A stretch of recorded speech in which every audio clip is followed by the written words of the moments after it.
खरं तर देशातल्या आर्थिक राजधानीत आपल्या अस्तित्व दाखवून देणाऱ्या शिवसेनेनं आता देशाच्या राजधानीमध्ये जाऊन आपलं अस्तित्व दाखवून देण्याची तयारी सुरू केली असं म्हटलं तर वावगं ठरणार नाही। कारण दिल्ली महानगरपालिकेची निवडणूक लढवण्याचा निर्णय शिवसेनेने केलाय।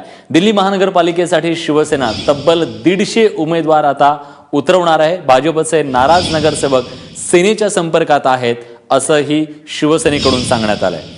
प्रशांत कदम आपले प्रतिनिधी आता आपल्या सोबत आहेत। प्रशांत, शिवसेनेचं अस्तित्व आता दिल्लीतही आहे हे त्यांना दाखवायचंय का? काय नेमकं शिवसेनेला साध्य करायचंय?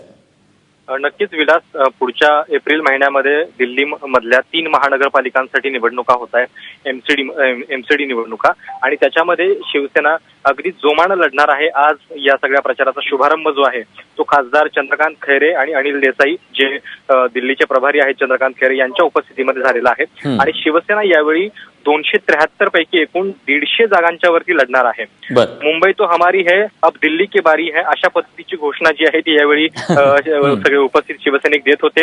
अर्थात शिवसेनेचा या ठिकाणी फार मोठा प्रभाव नसला तरी भाजपचे जे नगरसेवक नाराज आहेत, ज्यांना तिकीटे मिळणार नाहीयेत, अशांवरती शिवसेनेची नजर आहे।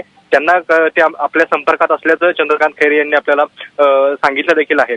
आणि त्यामुळे या ठिकाणी दिल्लीमध्ये अस्तित्व दाखवून द्यायचा शिवसेनेचा यावेळी प्रयत्न आहे। किमान जिथं जिथं भाजप लढतंय तिथं तिथं आपली काहीतरी न्यूसन्स व्हॅल्यू जी आहे ती दाखवण्याचा हा शिवसेनेचा प्रयत्न म्हणायला हवा। नक्कीच, आणि हा प्रयत्न किती यशस्वी ठरतो, शिवसेना भाजपला किती त्रास देऊ शकते, आपलं अस्तित्व किती दाखवून देऊ शकते, हे बघणं देखील तितकंच इंटरेस्टिंग असणार आहे।